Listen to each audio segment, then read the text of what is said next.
2.5 কোটি, সেই জায়গায় হ্যাঁ ভোট পড়েছে অলমোস্ট 5 কোটি, তার মানে অলমোস্ট দ্বিগুণ।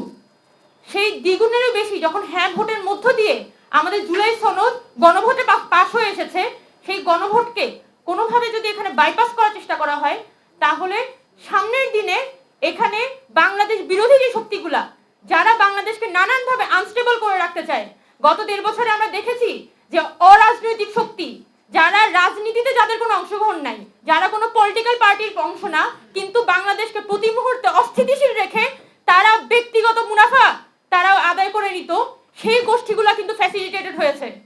কেন হয়েছে?